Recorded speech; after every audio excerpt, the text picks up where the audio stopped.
Prabowo Gibran sekali putaran. Dewan Kota Sekar Tanjung. Matur nuwun. Jadi kegiatan hari ini adalah untuk kesekian kalinya lagi ya, ibu-ibu sekeliling Karangasem, Laweyan itu pada berbondong-bondong ke gubuk saya untuk memberikan dukungan kepada Prabowo Gibran. Selaras dengan yang mereka cari, insya Allah akhirnya pun mereka berkenan untuk mencoblos saya di TPS nanti. Oleh karena itu saya juga memohon doa dari para penonton dan para pendengar, semoga berkenan mendoakan saya agar hajat ini juga diridhoi oleh Allah Subhanahu wa taala. Terima kasih.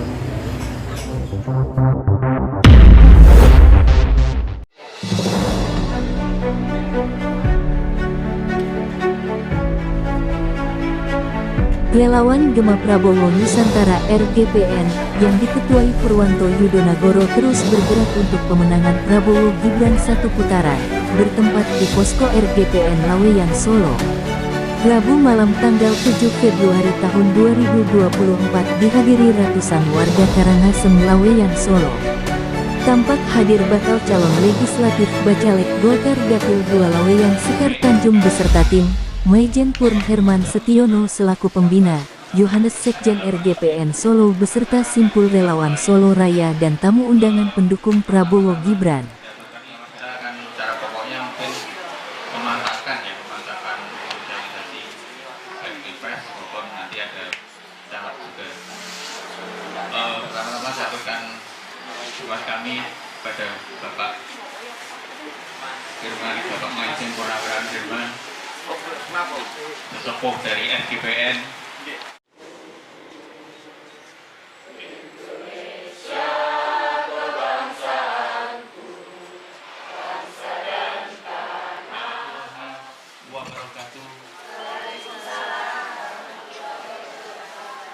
Salam sejahtera untuk kita semuanya.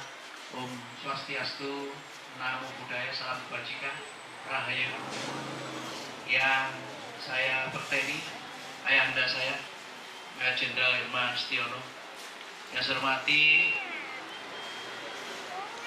Mbak Sekar Tanjung, calon legislatif DPRD Kota Surakarta dari Dapil Laweyan. Yang saya hormati Mas Yohanes, Sekretaris Jenderal Relawan Gema Prabowo Nusantara, sekaligus juga Sekjen dari Sekretariat Bersama Simpul Relawan Solo Raya. Teman saya Mas Arif, kolega saya, kawan-kawan media, dan tentu semuanya ibu-ibu, saudara-saudariku sekampung Karangasem ini yang saya hormati, saya banggakan. Pertama dan yang utama, marilah kita selalu memanjatkan puja dan puji syukur kehadirat Tuhan Yang Maha Esa, Allah Subhanahu wa taala, karena dengan rahmat-Nya di malam hari ini kita masih dipertemukan dalam keadaan sehat, masih dalam keadaan sempat, nikmat sempat, nikmat sehat, alhamdulillah. Yang kedua, kami atas nama pribadi dan tentu juga simpul relawan, karena saya sebenarnya bukan caleg, saya juga tidak punya kepentingan apapun di dalam kontestasi politik kali ini, ya, karena saya nggak nyalek, berarti saya nggak punya ekspektasi apa-apa. Saya hanya kepingin bangsa negara ini menuju ke arah yang lebih baik.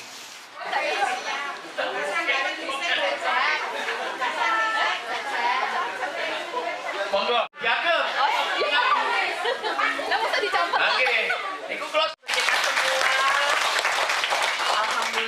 Alhamdulillah kita diberikan kesempatan untuk bertemu ibu-ibu, mbak-mbak. Izinkan saya memperkenalkan diri. Tadi mungkin sudah ada sedikit pendahuluan dari Pak Purwanto. Ini izinkan saya untuk menambahkan, insya Allah melengkapi mungkin rasa penasaran ibu-ibu. Nah di sini saya merasa tersanjung karena pas saya di depan, ibu-ibunya pas udah cantik-cantik semuanya berseragam. Ibu-ibunya juga ikutan gemoy. Tepuk tangan untuk RGPN dulu ini yang sudah berkali-kali mengadakan pertemuan dan pada malam hari ini mengizinkan saya untuk bergabung. Ibu-ibu, mbak-mbak, perkenalkan nama lengkap saya Sekar Krisnauli Tanjung. Nah, jadi namanya sama kayak jalan di depan ya. Semoga mudah diingatnya.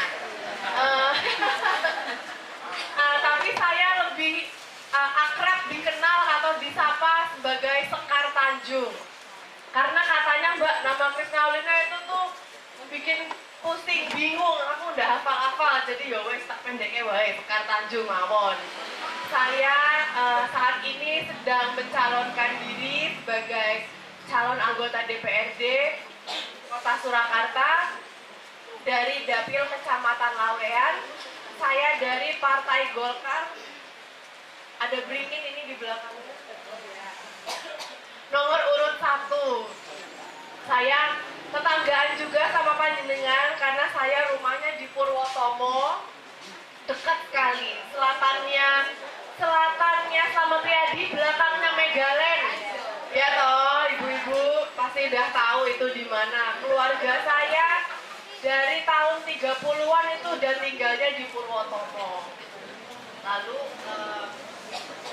ibu saya, Ibu Mina, itu anak ke-7 dari 11 bersaudara. Habis itu, ibu saya menikah sama bapak saya, Bapak Akbar Tanjung, dan akhirnya melahirkan 4 orang putri. Saya ini putrinya yang ragil. Dan memutuskan untuk mengikuti sepak terjang Pak Akbar, melakukan karya lewat jalur politik yang adalah jalur pengabdian. Setuju nggak Bapak Ibu kalau politik itu jalur pengabdian? Maksudnya apa jalur pengabdian? Maksudnya adalah untuk melayani kebutuhan dan kepentingan masyarakatnya. Karena saya sedang mencalonkan diri dari Kecamatan Lawean, maka insya Allah bila mana nanti saya terpilih, akan melayani kepentingan dan kebutuhan masyarakat Kecamatan Lawean, termasuk panjenengan-panjenengan yang hadir di sini. Saya ini mungkin masih seumuran sama anak putu panjenengan. Nah, saya kelahiran tahun 96. Wow, biasanya pada kaget kayak gitu bapak mas. Ojek momen gitu. Tapi justru anak-anak muda itu harus masuk ke jalur pelayanan dan pengabdian untuk bisa akhirnya mengimbangi zaman, agar kebutuhan-kebutuhan yang kekinian itu juga terwakilkan. Nah, terus ada yang nanya, loh Mbak kan perempuan, biasanya politik itu kan laki-laki, ya ibu-ibu. Masih ada yang berpikir seperti itu. Lah, hampir 50% pemilih di kota Solo itu perempuan. Yo masa wakilnya orang 50% perempuan yang Karangasem. Persen perempuan. Jadi harusnya ya dari 45 juga ada 20-an loh perempuan, agar kebutuhan dan kepentingan perempuan juga bisa menjadi prioritas kerja anggota DPRD. Tentunya saya dalam kesempatan ini selain memperkenalkan diri juga memohon doa restu dari ibu-ibu, dari mbak-mbak yang hadir. Semoga panjenengan-panjenengan ini berkenan mendoakan agar hajat kami ini diridhoi oleh Allah Subhanahu wa taala. Kira-kira ibu-ibu, mbak-mbak, mas-mas, bapak-bapak yang hadir berkenan atau enggak untuk mendoakan? Aduh, alhamdulillah senang sekali. Tepuk tangan dulu untuk kita semua. Luar biasa. Terima kasih banyak. Selain memohon doa restu, tentu saya memohon dukungan dari ibu-ibu, mbak-mbak, mas-mas, kakak-kakak, dan bapak-bapak yang hadir di sini. Tapi saya juga tahu mungkin panjenengan ini penasaran lah, kalau aku dukung Mbak Sekar, nanti Mbak Sekar tuh jadi anggota DPRD kayak apa? Ya enggak ibu-ibu? Ada pertanyaan seperti itu ibu-ibu. Lah kemarin aku udah ketemu caleg yang ini katanya gini, caleg yang ini katanya gini, lagi Mbak Sekar kayak apa? Nah ini aku coba ceritakan. Ibu-ibu, mbak-mbak, saya ingin bisa menjadi wakil panjenengan yang hadir di antara panjenengan. Artinya apa? Artinya adalah bila mana memang nanti insya Allah panjenengan mencoblos saya, setelah pencoblosan ya saya masih bisa dihubungi. Lah itu, Kak, saya itu banyak menerima keluhan. Katanya gini, Mbak, biasanya kalau udah jadi tuh aku sudah tahu harus saya hubungi lewat mana. Ya nggak ibu-ibu?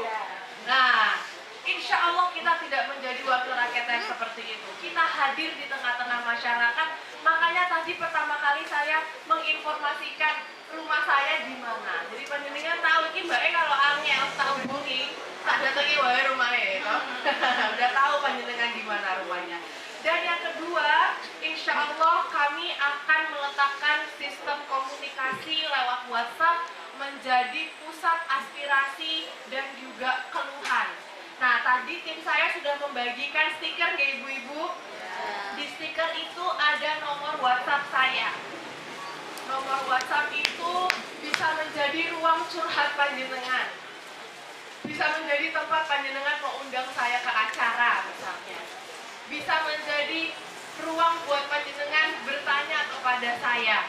Sekarang dan insya Allah sampai nanti ketika memang kami diridhoi untuk menjadi wakil panjenengan. Ini menjadi bentuk konkret, bentuk nyata bahwa kami itu ingin hadir di tengah-tengah Bapak Ibu, di tengah-tengah Mbak-mbak semuanya. Dan tadi Pak Pur juga sudah menyampaikan katanya kalau nanti susah dicari bisa tanya Pak Pur juga ya Pak Pur ya. Tepuk tangan untuk Pak Pur. Itu ibu-ibu saya insya Allah menjadi wakil rakyat panjenengan yang hadir di tengah-tengah panjenengan. Gak cuma sekarang, justru kerja kerasnya itu nanti setelah pencoblosan. Karena di saat itulah kita melayani kebutuhan Bapak, Ibu-ibu semuanya. Yang kedua, saya ingin bisa menjadi wakil rakyat yang merangkul semuanya. Sebagai calon legislatif memang kami harus berpartai, Ibu-ibu, Mbak-mbak. Belum bisa lewat jalur independen. Namun, bila mana nanti saya ini selaku anggota dan ketua Partai Golkar terpilih sebagai anggota DPRD, apa boleh Mbak-mbak, Ibu-ibu yang saya layani hanya yang beranggota Golkar? Boleh enggak Ibu-ibu, Mbak-mbak? Mantap. Terkadang saya ketika lagi berkomunikasi seperti ini, ada Mbak-mbak atau Ibu-ibu atau Bapak-bapak, Mas-mas yang bilang boleh. Katanya boleh hanya melayani yang itu aja. Aslinya enggak boleh Ibu-ibu, Mbak-mbak. Jadi kalau memang ada tindakan-tindakan kebiasaan yang seperti itu justru mengurangi hak kita sebagai masyarakat. Bila mana nanti saya terpilih, mau warna partainya merah, hijau, pink, ungu, putih, warna-warni, latar belakangnya apa, itu harus saya layani. Apalagi yang kecamatannya Lawean. Lah orang kalau udah jadi anggota DPRD udah jadi milik semuanya.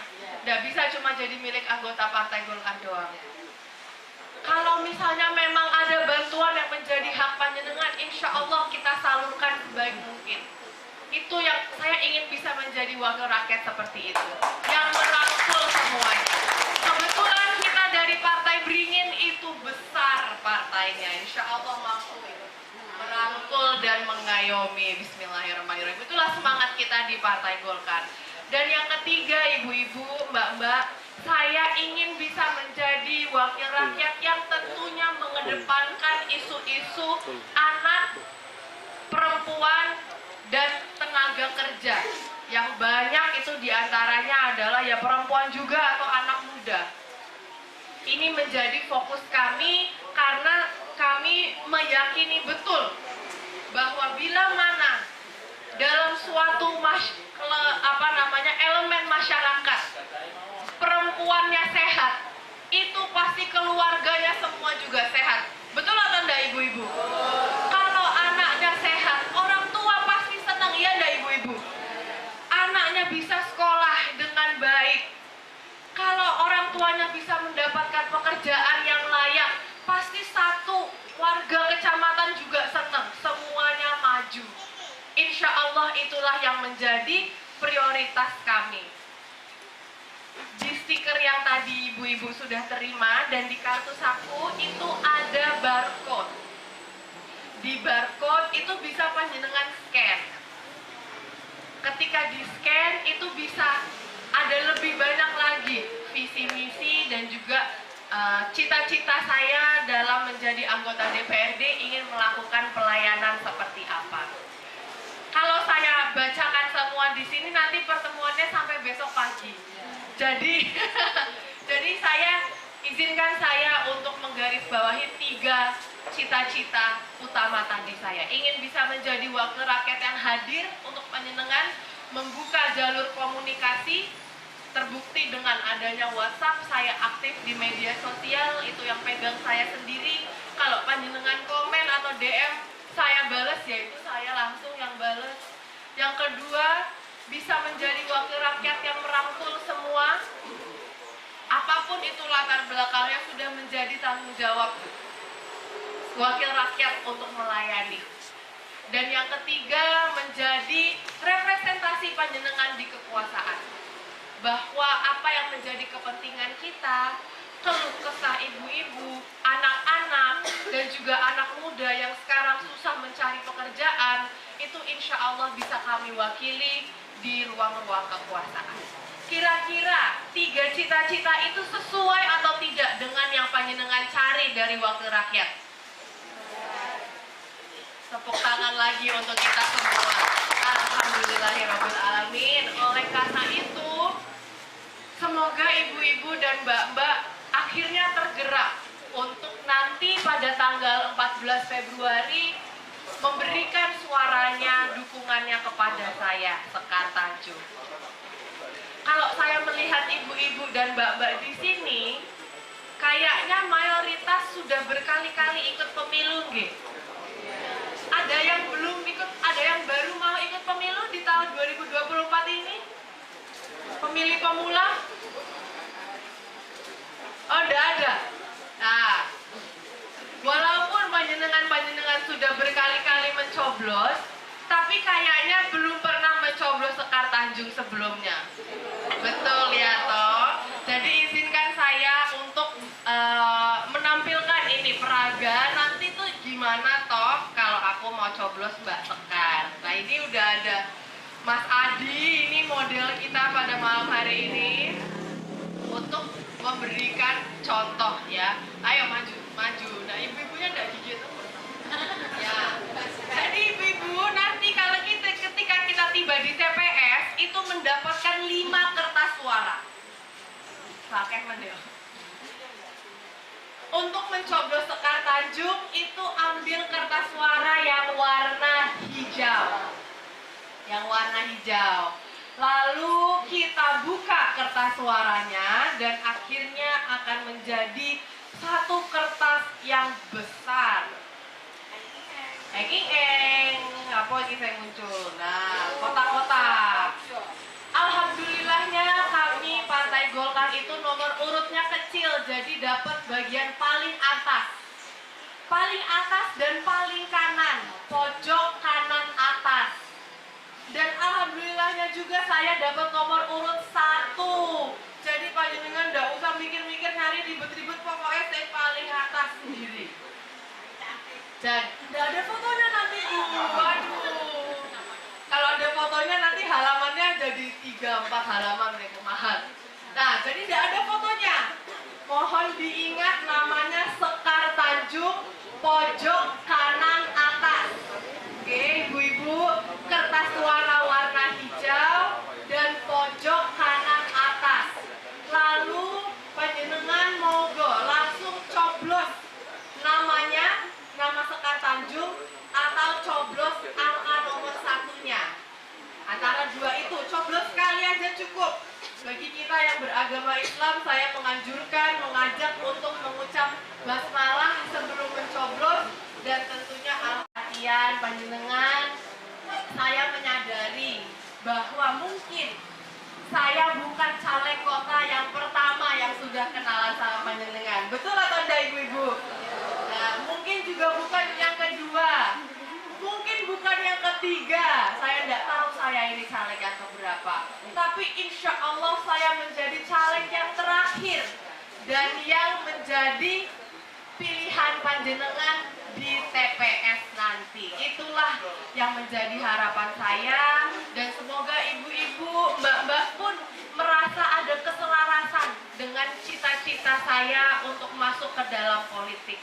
Insya Allah dengan itu ibu-ibu dan mbak-mbak pun akan tergerak pada tanggal 14 Februari nanti mencoblos Sekar Tanjung. Oleh karena itu, sekali lagi saya mengucapkan banyak terima kasih. Semoga ibu-ibu berkenan untuk mendoakan saya dalam hari-harinya. Dan tentunya bila mana dalam perkenalan dan penyampaian pesan saya ada kurang-kurangnya, mungkin ada perkataan atau sikap yang kurang berkenan, semoga ibu-ibu dan mbak-mbak pun berkenan memaafkan.